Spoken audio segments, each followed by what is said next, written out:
I'm Darrin Crow, storyteller. I'm just taking care of my fire. It's nice of you to stop by. There's nothing like a nice evening and a good fire for telling stories. And I love a good story. And you know, sometimes on a dark night with a good fire, maybe it's a good idea to tell a story that might make you go, ooh, just a little bit. That reminds me of a story, actually. You know, a long time ago, in Ireland, a lot of the guys had to travel from farm to farm all across Ireland to find work to do. And as the men traveled from place to place, they'd stop at a farmhouse in the evening and ask for a bite of supper and a place to spend the night. And they usually paid their way by sharing some of the news they'd heard, by singing a song or reciting a poem, or maybe by telling a story. And that was Paddy Malone's great problem. Paddy was one of those traveling men, and he traveled all over from farm to farm looking for work. But on the way in between, he often found himself without a welcome. Because Paddy Malone, he didn't have much of a head for conversation, so he paid little attention to the news. He could never remember poems or, to hear him sing, whew, the dogs ran off. And when it came to stories, he could never get the order right, and he couldn't ever remember them. And as a result, he had nothing to share in the evenings. And he found himself frequently with a very cold welcome.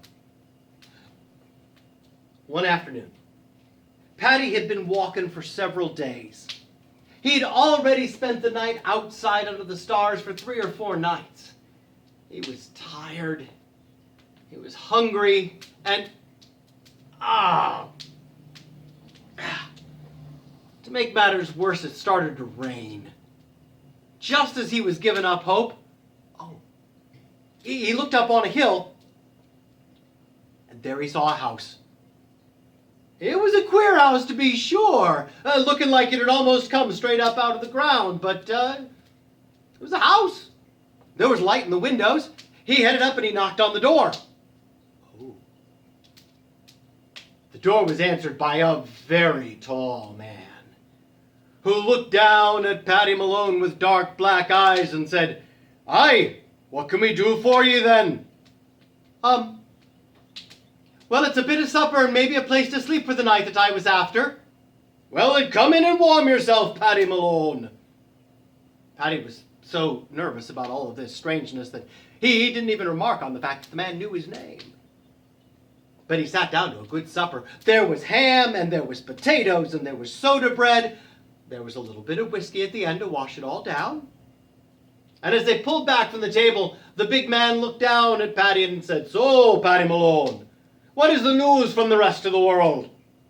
"Well, faith, I'm sure I don't know. I don't pay that close attention." "I see. Maybe it's a song we're after then, and you could sing for us." "Oh, faith, you don't want to hear me sing. Your dogs will run away for sure." "Maybe you could tell us a story." It's not a story that I know. I never can get them right. I'm useless at that." "Well, then maybe you'd best go to bed." And the man got up. He left the kitchen, and Paddy looked around and rolled out his bedroll there by the stove, and he lay down and went to sleep.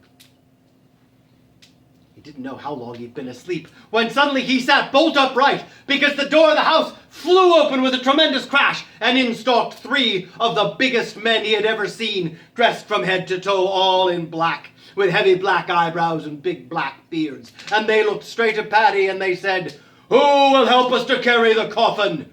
None but Paddy Malone." And Paddy looked over, and there on the dining room table was a big, shining black coffin. Paddy didn't know what to do, but they looked so fierce and scary. He got right up, and they threw him under one end of the front corner, and he hefted it up with the rest of them, and out the door they went. And they went racing across the hills, down through gullies, across creeks, him running just as fast as he could go, for if he ever slowed down for a moment, they were yelling at him and kicking at him. Finally, they came to a high stone wall, And there at the wall they stopped. And the three men looked at Paddy and they said, "Who shall carry it over the wall?" "None but Paddy Malone." And Paddy got up underneath one end of the coffin and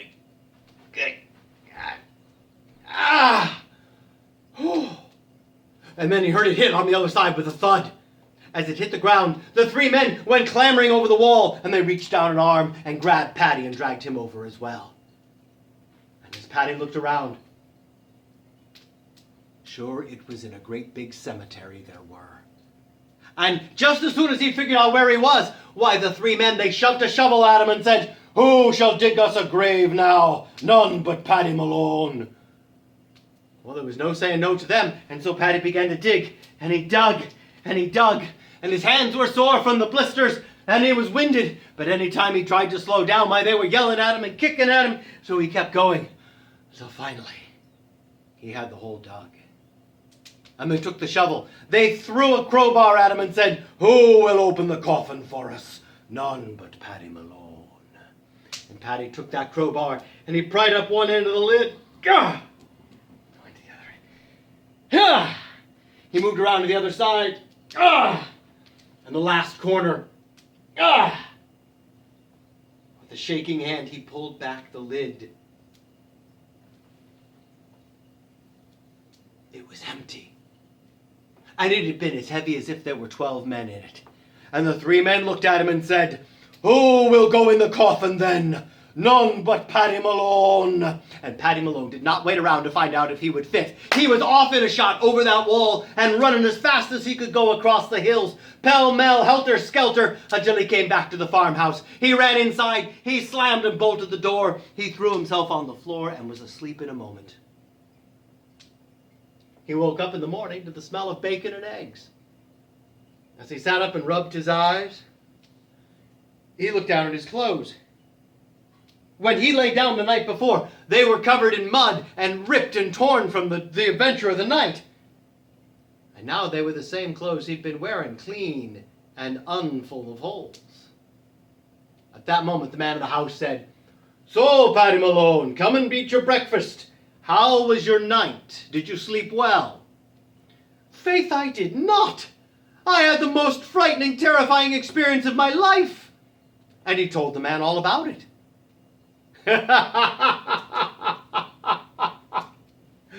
Well, Paddy Malone, it was that bad we felt for you. Always going from house to house with no welcome because you'd no stories to tell.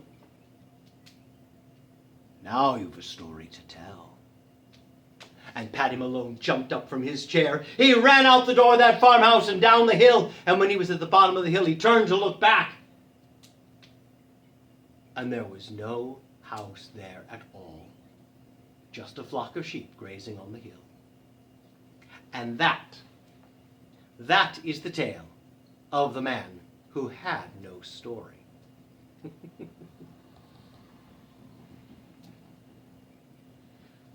Now, if you've heard me tell a story before, you know that one guy I like an awful lot is Jack. Jack, you know, the guy that climbed the beanstalk. But you also might remember that Jack did a whole lot more than just climb a beanstalk. Why, there are stacks upon stacks of stories about Jack out there. And sometimes, Jack had to deal with some things that scared him pretty bad. Now, one thing we know about Jack is he didn't really like to work very much, and he was easily distracted. I don't know if that describes any of you, but it can certainly describe me. Jack didn't mean to misbehave, but you know, when he was a little boy, he'd be working away. His mama would ask him to sweep the floor, and he'd start sweeping, but outside the window he'd see a butterfly. And then he'd be off after the butterfly, and did the floor get swept? No. And when Jack's daddy came in from the field, why, he got a spank, spank, spank. One morning, Jack's mama asked him to chop firewood. And Jack went right outside, and he was cutting wood with a will. But, then he saw a frog. And he went hopping off after the frog, and the two of them had a wonderful time all day long, but did the firewood get cut? No, sir. And when Jack's daddy came in from the field that night, why, he got spank, spank, spank all the way across the farmyard. And poor Jack, he was, oh, man. Those parents of mine, they don't understand me at all. They don't know what a good kid they've got in me. I'll tell you that much. I'll show them. I'm going to run away. Which, of course, young people, was a terrible idea. But it's very important to the story. And so off went Jack down the road. Now, he hadn't gone too far when he heard a strange sound from off in a field. It sounded like,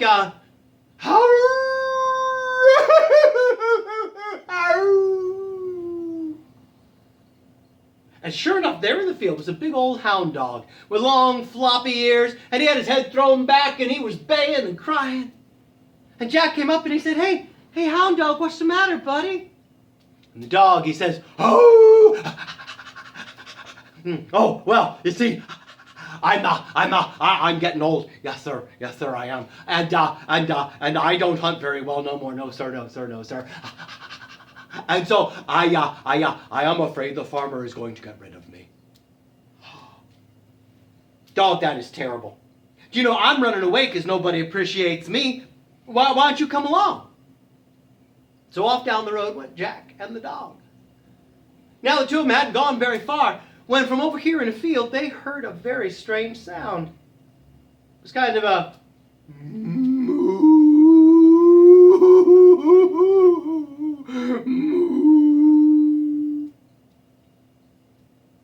and yes, sirree, there was a great big brown cow over there. And her big brown eyes was just running with tears. And Jack came up to her and said, Hey, cow, honey, what's the matter? And she looked at him and she said, I'm getting old, and I don't give milk so well no more, no sir. Today the farmer's wife looked at me and she said something about hamburger. No, cow. Look, me and the dog, we're running away together because nobody appreciates us. I think you better come too. And so off down the road went Jack and the cow and the dog. And they headed off together when they heard another strange sound. Well, yes, sir, off that direction in the field was a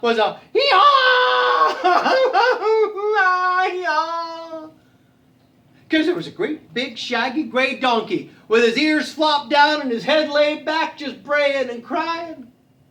Jack says, whoa, donkey, hey, what's the matter?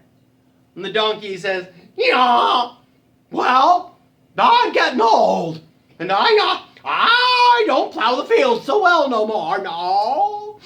And I'm afraid the farmer's going to get rid of me, Well, that's terrible, donkey. Look, we're all running away because nobody appreciates us. Why don't you come too? And so off down the road went Jack and the donkey and the cow and the dog. Well, when they'd gone around the bend and over this way, why, sitting up on a fence post was a great big, scraggly, bedraggled looking rooster with his feathers all fluffed up and his head popped back going, cock-a-doodle-doo.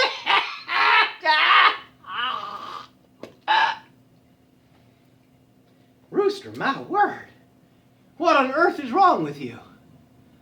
Well, I'm getting old, and I don't always wake up so well in the morning. And today the farmer's wife looked at me and she said something about chicken stew. Oh dear. Rooster, we got to get you going. We're all running away. You better come too. The rooster flew over and landed on the back of the donkey. And off down the road went Jack and the rooster and the donkey and the cow and the dog. And when they'd gone over the bridge and gone around the bend, why, there was a tree with a big branch sticking out over the road, and up on that branch was the prettiest little calico cat. And she was just a-crying and meowing, going, oh, meow, oh, meow, meow. Jack says, hey, kitty cat, honey, what's the matter? And she said, oh, meow. Well, you see, I'm getting old. I know it doesn't show. I take good care of myself. A lot of baths and Pilates and oil of Olay, but I can't catch mice anymore. And the neighbors just had kittens. So I'm afraid they're going to get rid of me. Cat, that is a great shame. Look, we're all running away. You best just come along too. And the cat jumped down on the back of the cow. And off down the road went Jack and the cat and the rooster and the donkey and the cow and the dog. And they walked and walked until they were worn out. And the sun was starting to go down and they didn't know where they were going to spend the night. And more important, they didn't know what they were going to eat. And suddenly the dog said, oh, look there, there's a house. And sure enough, off in the trees was a little house. It looked awfully empty. They headed toward it. The donkey, he got under the window. And the dog jumped up on the back of the donkey. And the cat jumped up on the back of the dog. And she perched up on the window and peeked in. And she said, oh my. Why, inside there's a long table. And it's all full of all kinds of food. And big bags of gold. And Jackie says, oh no. Why, I bet this is the hideout of that gang of highway robbers that I've heard of. And the cow, she said, well, if they are robbers, they will be out robbing till midnight at least. We could go in and have a bite to eat. And that's what they did. They went straight inside and sat down and they ate, and they ate, and they ate. And finally, the dog, he says, I wonder what time it's gotten to be. And the rooster, who always knows, he said, it's just about midnight. Oh no, the robbers, they'll be here any minute. We gotta hide. Jack, he went and he hid under the bed. The cat, she got down in the ashes of the fire. The dog went and hid behind the door. The rooster flew up into the rafters. The donkey went out on the front porch.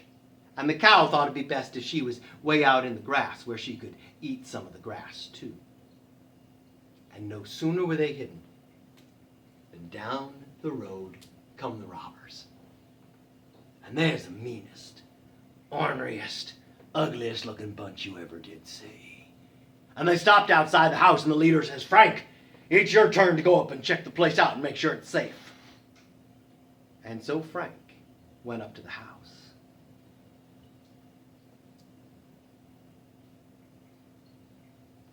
Creak.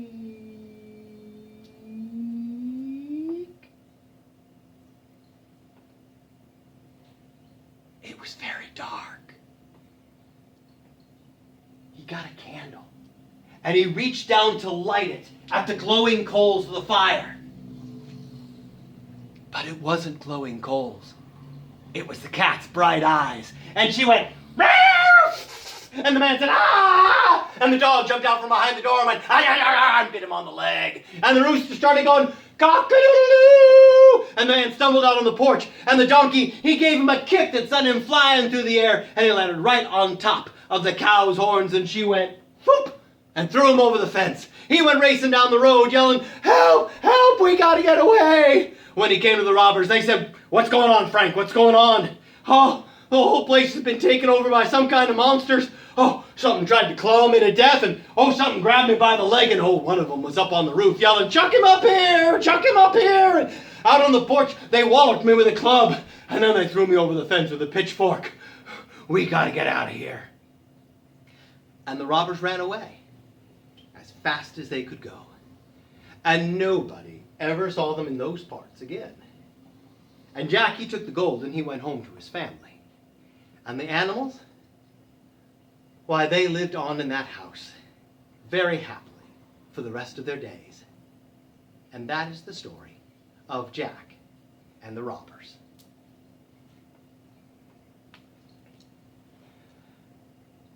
Now,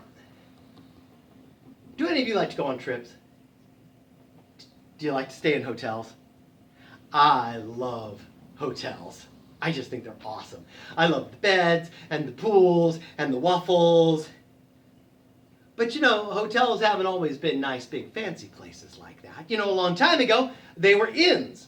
Houses like yours or mine with an extra bedroom where people would spend the night. And there was this one inn. I'm not sure where it was. It may have been in Iowa City for all we know. But one night, there were a couple of cowboys who'd been out riding the range all day. And they stopped outside the inn. And they came striding in and they said, "Innkeeper, we need a room for the night." And the innkeeper says, "I'm sorry, fellas. Why, we're all full up. There isn't a single room." "You mean there ain't no place for us to stay?" "Well, I've got one empty room, but you don't want it." "Well, why not?" "Because it's haunted." "Haunted? Ha! Why, we're cowboys. We ain't afraid of nothing. We'll take your haunted room."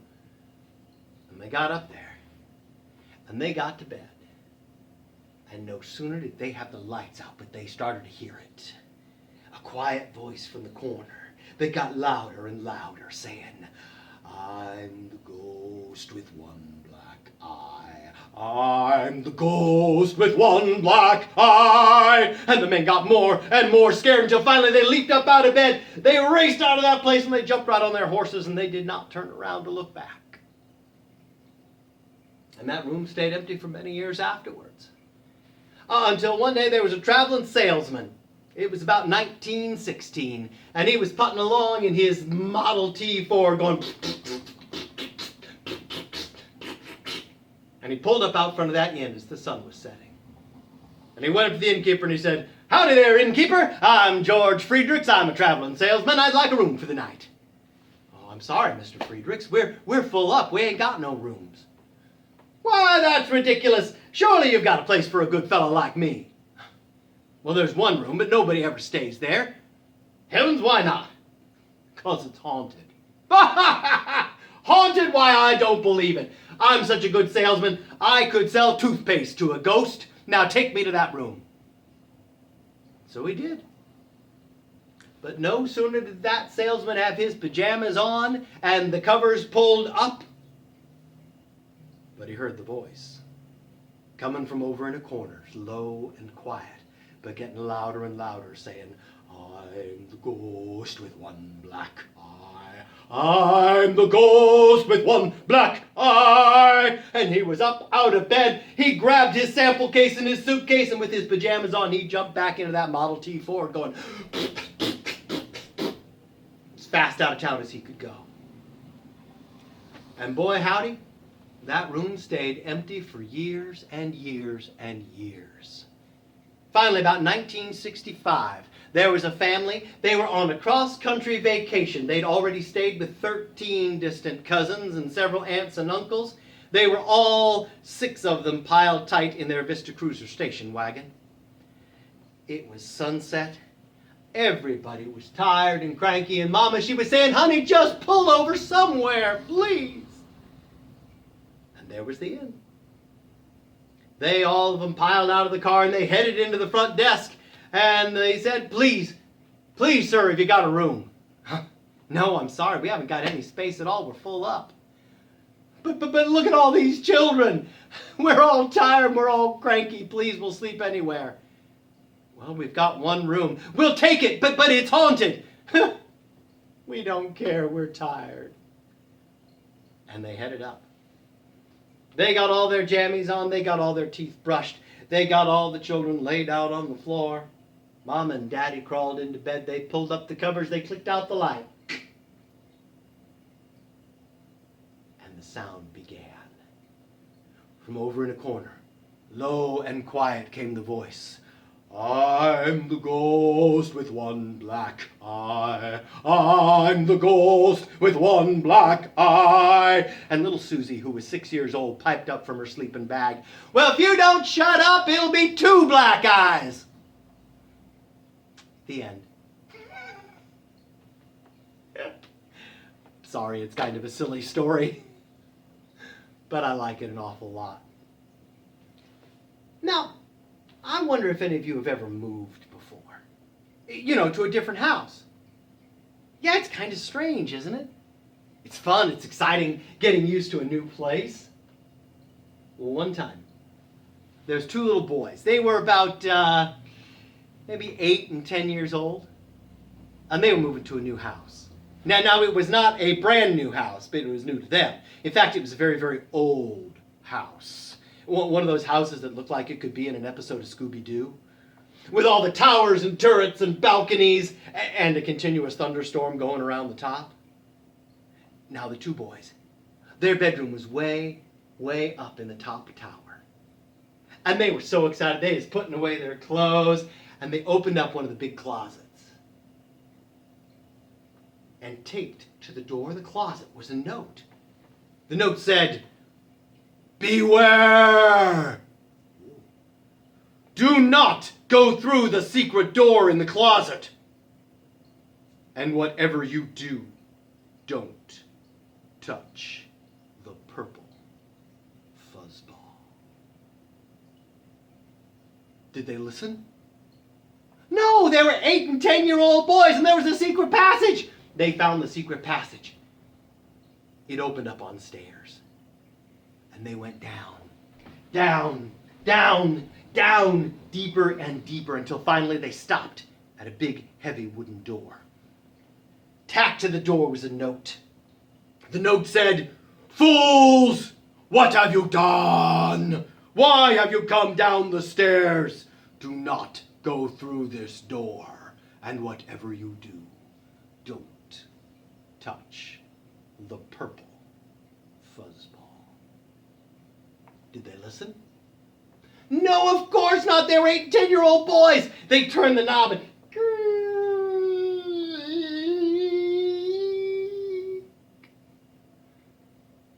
the door opened out on a long, dank tunnel. Slime and water dripped from the ceiling, and the floor was covered with slick slime. There were torches along the wall, and the boys slipped and slid and slithered down the tunnel till they came to a pair of heavy iron gates. Tied to the gates was a note. "No! Why have you come this far? Go back! Do not pass these gates. And whatever you do, don't touch the purple fuzzball." Did they listen? No! 8 and 10-year-old boys! Whoa. They stepped into a gigantic cave. They couldn't even see the ceiling and the far walls. One shaft of light fell onto a pedestal. On top of the pedestal was a glass dome. Under the dome was a silk pillow, and on the silk pillow, no bigger than your pinky nail, was the purple fuzzball. One boy looked at the other boy, and one of them reached out and lifted the dome, and the other picked it up. "That's it? That's what this is all about?" Shh! And he tossed it, and the fuzzball arced through the air.